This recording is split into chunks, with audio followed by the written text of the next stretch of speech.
সে দ্রুত পড়ে। আবার যদি বলি সে খুব দ্রুত পড়ে, তাহলে কি দ্রুতটাকেও বিশেষায়িত করছে কেমন? খুব দ্রুত, very quickly, very slowly, very fast. তো এরকম যে অ্যাডভার্ব সে নিজে নিজেকেও বিশেষায়িত করে।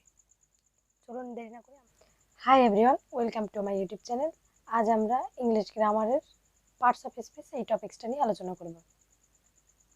পার্টস অফ স্পিচ অর্থাৎ আমরা প্রতিনিয়ত যে কথাগুলো বলি ইংরেজিতে, যে কথাগুলোর মাঝে সর্বোচ্চ কতটি অংশ থাকতে পারে সেই বিষয়টি হচ্ছে এখানে পার্টস অফ স্পিচ। তোমরা এখানে দেখব যে পার্টস অফ স্পিচ অর্থ কি? পার্টস অর্থ অংশ, অপর্থ এর, স্পিচ অর্থ বাক্য অর্থাৎ বাক্যের অংশ, অর্থাৎ ইংলিশ সেন্টেন্সের ভিতরে কতটি অংশ থাকতে পারে। দেখুন এখানে আমরা কয়টি অংশ লিখেছি। 1 নম্বর হচ্ছে নাউন অর্থাৎ বিশেষ্য বা নাম জাতীয় পদ। 2 নম্বর আছে প্রোনাউন অর্থাৎ নাউনের পরিবর্তে যে অর্থটি ব্যবহৃত হচ্ছে সেটি হচ্ছে প্রোনাউন। তো সর্বনাম, আমরা বাংলা অর্থগুলো বেশি করে মনে রাখবো। এবং 3 নম্বর আছে অ্যাডজেক্টিভ। অ্যাডজেক্টিভ হচ্ছে বিশেষণ। এখানে একটা খেয়াল করার বিষয় আছে, এখানে বিশেষণ হচ্ছে কি নাম বা সর্বনামকে বিশেষায়িত করবে যে পদটা, সেটা হচ্ছে আমার অ্যাডজেক্টিভ অর্থাৎ বিশেষণ। যে শব্দগুলো নাউন এবং প্রোনাউনকে বিশেষায়িত করবে, তার অর্থাৎ দোষ অথবা গুণ এটা প্রকাশ করবে। এরপর এটা আছে কি ভার্ব। ভার্ব অর্থ ক্রিয়া অর্থাৎ কাজ, অ্যাকশন। আমরা যে কাজগুলো দৈনন্দিন করি, সবাই করি, সেই কাজই হচ্ছে এখানে কি ভার্ব। এরপর হচ্ছে কি অ্যাডভার্ব। অ্যাডভার্ব হচ্ছে কি ক্রিয়া বিশেষণ, অর্থাৎ আমরা যে কাজগুলো করি কাজগুলোর দোষগুণ, আমি কাজটা কি ভালো করতেছি, আমি কাজটা কি বন্ধ করতেছি, এই বিষয়টা কি তুলে ধরতেছে হচ্ছে অ্যাডভার্ব অর্থাৎ ক্রিয়াকে বিশেষিত করবে এখানে অ্যাডভার্ব, ক্রিয়া বিশেষণ। এরপরে আছে আমাদের কি 6 নম্বরে প্রিপজিশন অর্থাৎ হচ্ছে পদান্বয়ী অব্যয়। এই প্রিপজিশনটার ক্ষেত্রে খেয়াল রাখতে হবে আমাকে যে প্রিপজিশনটা হচ্ছে নাউন এবং প্রোনাউনের পূর্বে বসবে। এই প্রিপজিশনটা নাউন এবং প্রোনাউনের পূর্বে বসবে এবং পূর্বে বসে এই দুইটা পদ নাউন এবং প্রোনাউন এই বাক্যে অন্যান্য আরো যত পদ আছে তার সাথে সম্পর্ক স্থাপন করবে যে এর সম্পর্কটা কি। এখানে কনজাংশন। কনজাংশন অর্থ কি সংযোজক অব্যয় অর্থাৎ এক বা একাধিক নাউন বা যে কোনো সেন্টেন্সের এক বা একাধিক অংশকে যুক্ত করবে হচ্ছে সংযোজক অব্যয়, এখানে কনজাংশন। এখানে দুইটা ফ্রেজ কেউ যুক্ত করতে পারে, দুইটা ক্লোজ কেউ যুক্ত করতে পারে। এরপর আছে ইন্টারজেকশন, আবেগসূচক অব্যয়।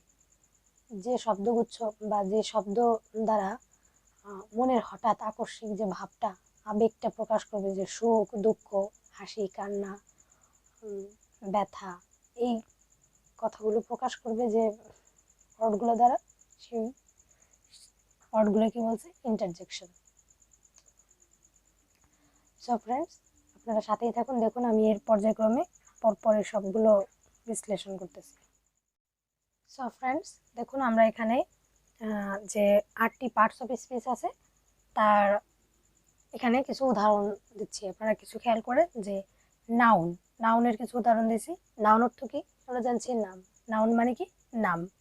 তো ঢাকা একটি জায়গার নাম, বাংলাদেশ একটি দেশের নাম, চন্দ্রিকা আমার নাম চন্দ্রিকা, তো একজন লোকের নাম চন্দ্রিকা, আমার নাম কি চন্দ্রিকা, সেক্ষেত্রে চন্দ্রিকা একজনের নাম।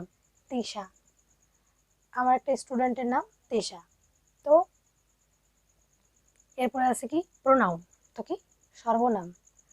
এই যে যেগুলো লিখছি, নাউনের পরিবর্তে যে ওয়ার্ডগুলো ব্যবহার করা যায়, বারবার একই নাউন যদি একটা ধরুন একটা প্যারাগ্রাফ লিখলাম বা কোনো একটা একজনের বিষয়ে কিছু লিখলাম, বারবার একটা নাম ব্যবহার করা খুবই সমস্যায় পড়ে যায়।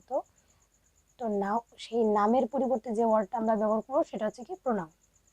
তো দেখুন আমরা নামের পরিবর্তে কি বলতে পারি, আই, উই, শি, হি, ইট, দে। এখানে আই মানে কি আমি, এরপর আছে উই মানে কি আমরা যখন বহুবচন, সি হচ্ছে কি মেয়ের ক্ষেত্রে, এবং হি হচ্ছে ছেলে। এরপরে ইট এবং দে, দে মানে কি তারা। এরপরে হচ্ছে অ্যাডজেক্টিভ মানে বিশেষণ। এই অ্যাডজেক্টিভ শব্দটা হচ্ছে কি নাউন এবং প্রোনাউন, এই দুইটা এই বিষয়গুলোকে কি করবে, বিশেষায়িত করবে। গুড, কে গুড, হয়তো বা কোনো ছেলে বা মেয়ে বা কোনো জায়গাটা ভালো সেই বিষয়টা বোঝাবে। ব্যাড, কোনো একটা জায়গা খারাপ বা একটা মেয়ে খারাপ বা একটা ছেলে খারাপ, টেবিলটা খারাপ, কলমটা খারাপ, এই লাঠিটা খারাপ, সেই বিষয়টা বোঝাবে। ইল, অসুস্থ। ওয়ান, টু, সংখ্যা বোঝাবে। তো অ্যাডজেক্টিভ কি বোঝাবে, গুণ বোঝাবে, দোষ বোঝাবে, অবস্থা বোঝাবে, সে আসলে অসুস্থ না ভালো, এবং সংখ্যা বোঝাবে। তো চলুন এরপরে আরো কিছু পার্টস অফ স্পিচের উদাহরণ আমরা লক্ষ্য করি।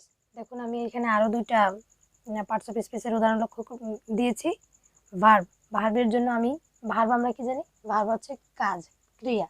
তো ভার্বের জন্য আমি কি দিয়েছি, রিড মানে পড়া, ইট অর্থ কি খাওয়া, গো অর্থ কি যাওয়া, প্লে অর্থ কি খেলা করা, রাইট অর্থ কি লেখা। তো সমস্ত কিছুই কিন্তু কাজ। পড়া একটা কাজ, ইট খাওয়া একটা কাজ, যাওয়া একটা কাজ, খেলা করা একটা কাজ, রাইট একটা কাজ। এরপর আছে কি অ্যাডভার্ব, অর্থাৎ ক্রিয়া বিশেষণ। এই যে যে কাজগুলো করছি এই কাজগুলোকে কোয়ালিফাই করবে, কাজগুলোর দোষ গুণ অবস্থা এইগুলোকে বোঝাবে। কুইকলি, যদি বলা হয় কি দ্রুত পড়ে, কুইকলি রিড, তাহলে কি এই ভার্বকে বিশেষায়িত করবে যে সে কি কেমন পড়ে, স্লোলি পড়ে না কুইকলি পড়ে, সে স্লোলি খায় নাকি কুইকলি খায়, এই বিষয়টাকে সে খেলে, সে লেখে, সে যায় কাজটা, আর এটা হচ্ছে তার কাজের দোষ গুণ বোঝাবে। ঠিক আছে, তাহলে আমরা কি বুঝলাম, অ্যাডভার্ব হচ্ছে কি ভার্বকে বিশেষায়িত করবে, সেটা হচ্ছে অ্যাডভার্ব।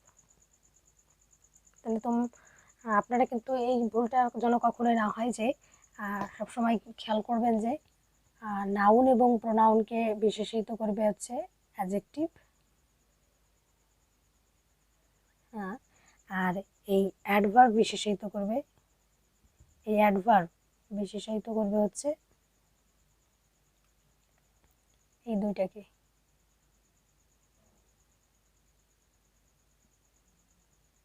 এটাও বিশেষায়িত করবে, এটাও বিশেষায়িত করবে। তো যে নাউন এবং প্রোনাউনকে বিশেষায়িত করবে অ্যাডজেক্টিভ, নাউন প্রোনাউনকে, আর অ্যাডভার্ব বিশেষায়িত করবে অ্যাডজেক্টিভকেও ভার্বকেও। এমনকি অ্যাডভার্ব নিজে নিজেকেও বিশেষায়িত করতে পারে।